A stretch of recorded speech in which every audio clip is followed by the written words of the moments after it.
नमस्कार विद्यार्थियों, श्रीमती मोहरी देवी तापड़िया कन्या महाविद्यालय जसवंतगढ़ के यूट्यूब चैनल पर एक बार पुनः मैं आपका हार्दिक स्वागत करता हूं। मैं प्रवक्ता चंद्र प्रकाश गुर्जर।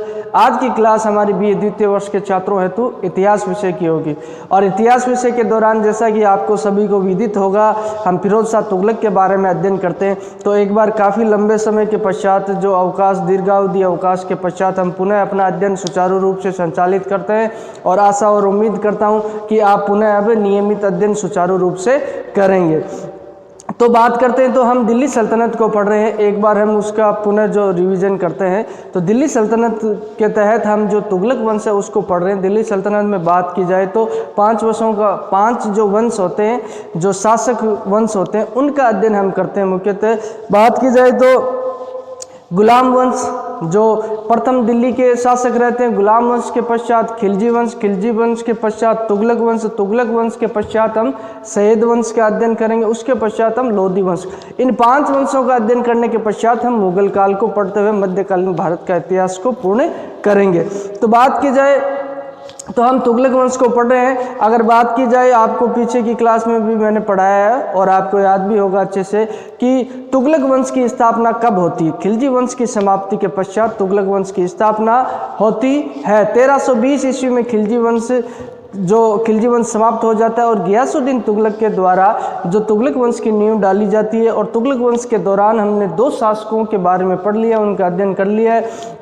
और तुगलक वंश के दौरान गियासुद्दीन तुगलक के द्वारा 1320 ईस्वी में तुगलक वंश की नींव डाली जाती है और 1320 ईस्वी तक 25 ईस्वी मात्र 5 सालों तक गियासुद्दीन तुगलक द्वारा शासन किया जाता है। 1325 ईस्वी की बात की जाए तो 1325 ईस्वी में मोहम्मद बिन तुगलक है जो सुल्तान बनता है, दिल्ली के तख्त सिंहासन पर बैठता है और 1325 से लेकर 1351 ईस्वी तक मोहम्मद बिन तुगलक के द्वारा शासन किया जाता है। और मोहम्मद बिन तुगलक पे पितृहंता का आरोप भी लगाया जाता है और इसके द्वारा जो इन पे कई इतिहासकारों के द्वारा जो सिंहासन हड़पने का आरोप लगाया जाता है। लेकिन इनका शासनकाल सर्वाधिक जो दीर्घावधि तक रहता है और सबसे विवादित शासक ये रहते हैं। मोहम्मद बिन तुगलक के बारे में हमने अध्ययन कर लिया है। और 1351 ईस्वी से लेकर 1388 ईस्वी तक जो फिरोज शाह तुगलक के द्वारा शासन किया जाता है। और इनके शासनकाल में कौन कौन से जो कार्य इनके द्वारा किए जाते हैं, किस तरह के जो सैन्य अभियान इनके द्वारा किए जाते हैं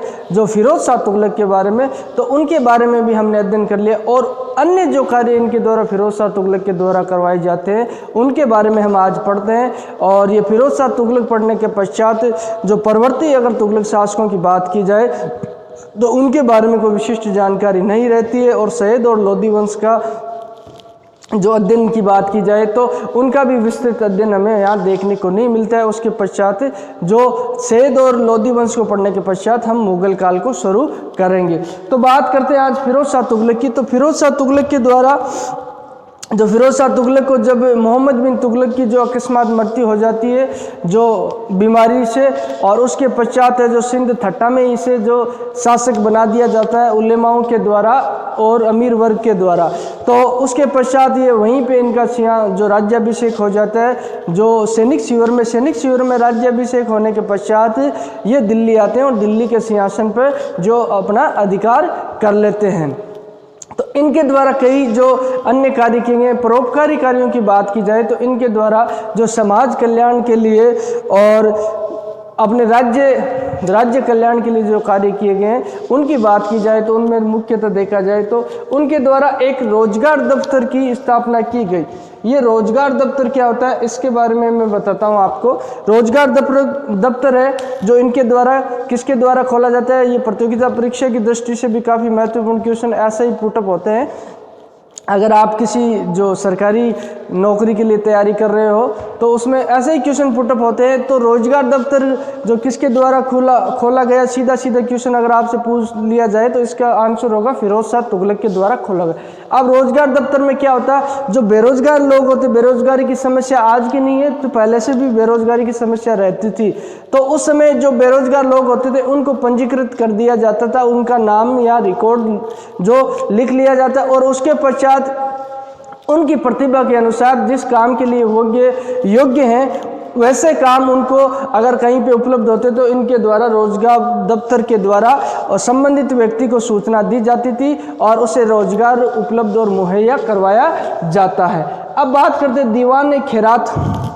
ये एक दानशाला भी जो यहाँ फिरोज शाह तुगलक के द्वारा खोल दी गई थी और इस विभाग की स्थापना करने के पश्चात इस विभाग में इनके द्वारा जो अनुदान दिया जाता था, सहायता राशि दी जाती थी और इसके द्वारा इस विभाग का कार्य क्या होता, जो गरीब मुस्लिम लोग होते थे उनकी जो कन्याओं का विवाह इसके द्वारा करवाया जाता था, इस विभाग के द्वारा करवाया जाता। गरीब मुस्लिम लड़कियों की शादी इनके द्वारा इस विभाग के द्वारा करवाई जाती और जो विधवाएं होती उनके भरण पोषण का और जो अनाथ बच्चे होते थे उनका भरण पोषण का कार्य इस विभाग दीवान खैरात विभाग के द्वारा करवाया जाता था। अब बात करते हैं दारुल शमा की स्थापना उसके द्वारा कर दी जाती है। दारुल शमा क्या होता है? दारुल शमा यहाँ पे दारुल सफ़ा भी देखने को मिलता है, जो सफ़ा खाना होता है, जो अपने का अगर पुराना नाम अगर आप हॉस्पिटल का किसी व्यक्ति से पूछते हो जो फारसी और उर्दू भाषा में देखा जाए तो हॉस्पिटल को सफ़ा खाना कहा जाता है। तो इसे यहाँ हो सकता है कोई मिस प्रिंटिंग है, मैंने आपकी बुक्स में देखा कई जगह दारुल सफ़ा भी देखने को मिलता है, तो दारुल समा के अलावा आप इसे सफ़ा भी लिख लेना, दारुल सफ़ा। तो ये क्या होता था? दारुल सफ़ा क्या होता था? ये निःशुल्क हॉस्पिटल की फैसिलिटीज़ उसके द्वारा दी जाती है, जो निःशुल्क इलाज उसके द्वारा जो अपनी जनता का किया जाता है और इसकी स्थापना की जाती है दिल्ली में। यहाँ जो रोगियों का मुफ्त इलाज इनके द्वारा किया जाता है और रोगियों के लिए खाने की व्यवस्था भी इनके द्वारा करवा दी जाती है। इस तरीके से फिरोज शाह तुगलक के द्वारा ये तीन मुख्य चीज़ें हैं जो दीवान खैरात विभाग की स्थापना अगर पूछा जाए तो फिरोज शाह तुगलक के द्वारा की जाए। और इसमें क्या होता था? तो गरीब मुस्लिम लड़कियों का विवाह और अनाथ और विधवा जो महिलाएँ होती थी उनके जीविकोपार्जन के लिए जो यहाँ व्यवस्था कर दी जाती थी खाने के लिए। और दारुल सफ़ा की बात की जाए तो निःशुल्क जो हॉस्पिटल की फैसिलिटीज़ यहाँ दी जाती थी, चिकित्सा की स्थापना यहाँ की इसके द्वारा, चिकित्सालय था ये दारुल सफ़ा।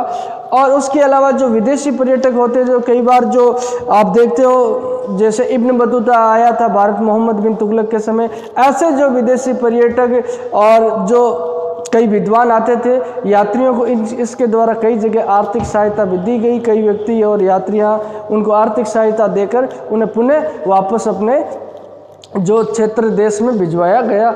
ये इसके द्वारा परोपकारी कार्य किया जाता। अब बात करते हैं फिरोज शाह तुगलक के समय शिक्षा और साहित्य की स्थिति कैसी थी और शिक्षा के प्रति उसकी कैसी रुचि थी और साहित्य को उसके द्वारा क्या प्रोत्साहन दिया गया उसके बारे में बात की जाए तो फिरोज शाह तुगलक की जो शिक्षा और साहित्य के प्रति विशेष रुचि थी और मुख्यतः देखा जाए जो इतिहास विषय में जो इसकी काफ़ी रुचि थी। और इतिहास विषय की बात करते हैं तो इसी के दौरान जो जियाउद्दीन बर्नी की बात की जाए और शमसे सिराज अफीफ की बात की जाए तो दो इतिहासकार, प्रसिद्ध इतिहासकार इसी के समय होते हैं और उनके द्वारा ही जो इनके काल में और इनके संरक्षण में ही रचनाएं की जाती है।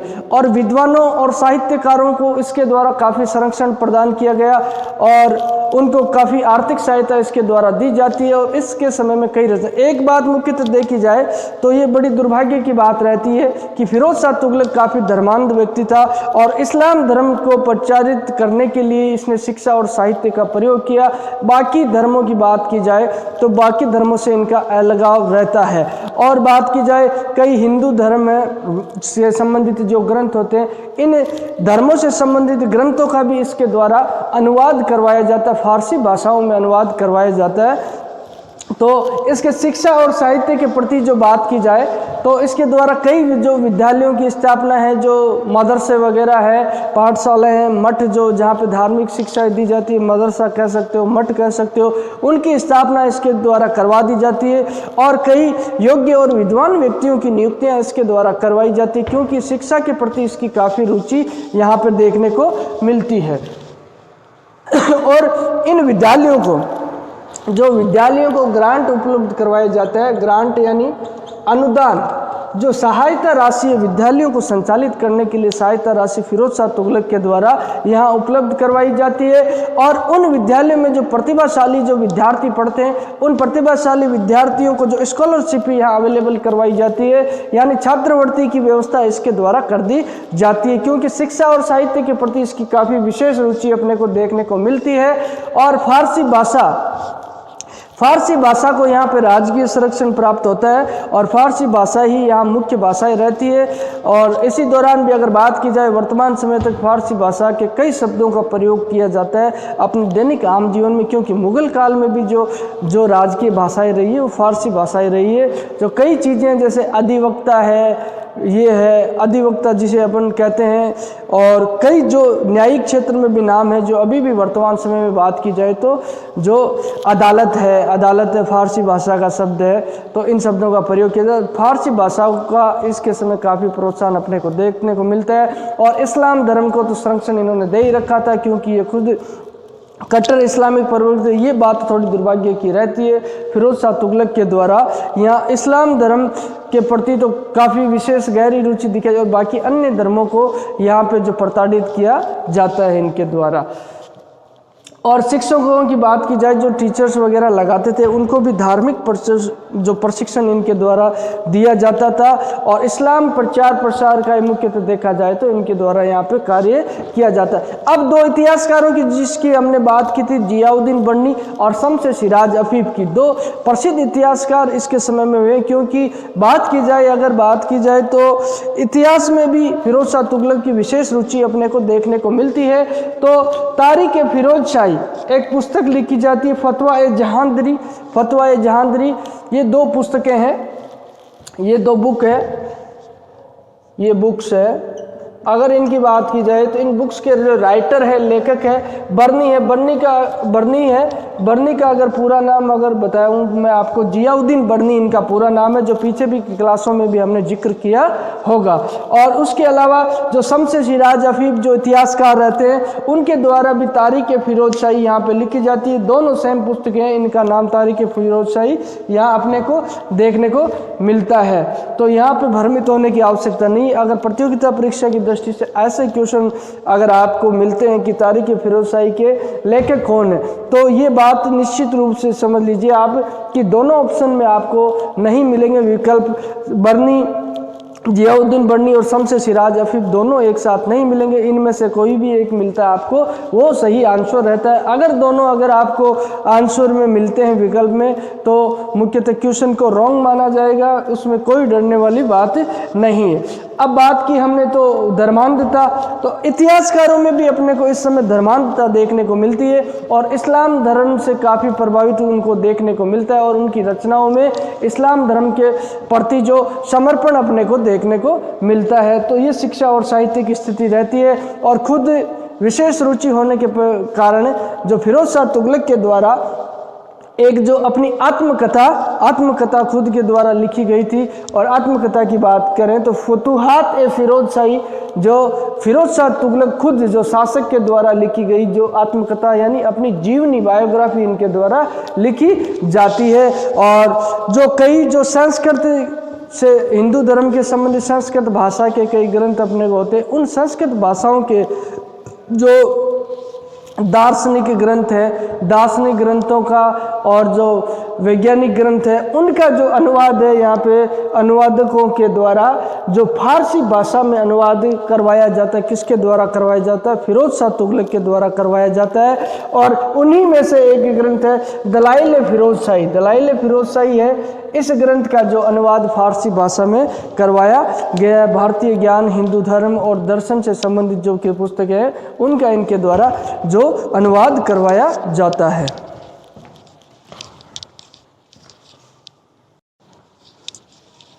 तो विद्यार्थियों बात की जाए तो आज हमने फिरोज शाह तुगलक के द्वारा जो जनहित कार्य किए जाते हैं, परोपकारी कार्य किए जाते हैं, उनके बारे में अध्ययन किया है और उनके समय में जो शिक्षा और साहित्य की स्थिति कैसी रहती है और शिक्षा और साहित्य में फिरोज शाह तुगलक का योगदान कैसा रहता है उसके बारे में अध्ययन किया। परोपकार कार्यों के तहत जो रोजगार दफ्तर की इनके द्वारा स्थापना कर दी जाती है और ये विभाग जो अलग से स्थापित किया जाता है बेरोजगारों की सहायता है। तो यहाँ पे पंजीकरण बेरोजगार व्यक्तियों को करके और उन्हें उनकी जो आवश्यकता के अनुसार और उनकी योग्यता के अनुसार यहाँ पे रोजगार उपलब्ध करवाया जाता। दीवान खैरात विभाग की स्थापना इनके द्वारा कर दी जाती। दीवान खैरात विभाग की बात की जाए तो मुस्लिम जो लड़कियां थी, गरीब मुस्लिम लड़कियां, उनका विवाह इस विभाग के द्वारा करवाया जाता है। अनाथ बच्चों और विधवा जो औरतें होती, मुस्लिम औरतें, उनकी परवरिश भी यहाँ इनके द्वारा की जाती। दीवान खैरात दारुल समा जो निःशुल्क जो चिकित्सालय की स्थापना इनके द्वारा दिल्ली में कर दी जाती है और यहाँ पे रोगियों को निःशुल्क चिकित्सा इनके द्वारा उपलब्ध करवाई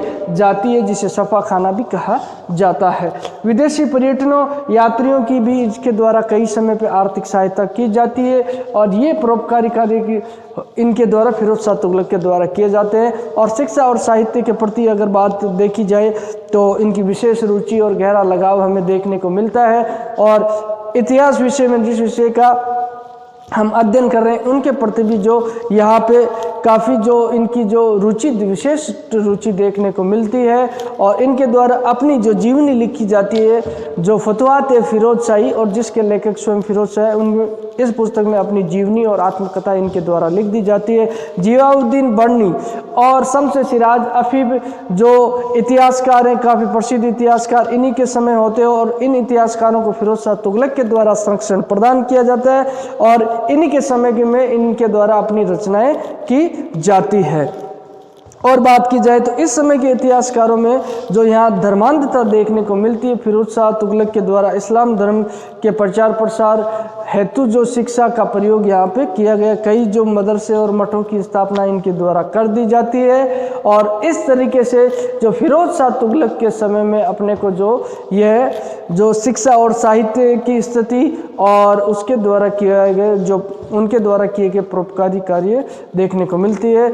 और आज की क्लास के लिए बस हम इतना ही पढ़ेंगे। उम्मीद करता हूँ कि आपको बेहतर तरीके से समझ में आया होगा और ये भी आशा करता हूँ कि काफ़ी समय से जो अंतराल अपने अध्ययन में आ चुका है उस अंतराल को जल्दी आप समाप्त करते हुए समायोजन करोगे और अपने अध्ययन को नियमित रूप से सुचारू रखोगे। तो आगे की क्लास में हम जो फिरोज शाह तुगलक के द्वारा किए गए अन्य कार्यों के बारे में जानेंगे और जल्दी उसके चरित्र और मूल्यांकन को जानते हुए जो परवर्ती तुगलक शासक है उनके बारे में हम पढ़ेंगे। तो आज की क्लास के लिए बस इतना ही और सभी विद्यार्थियों का बहुत बहुत धन्यवाद।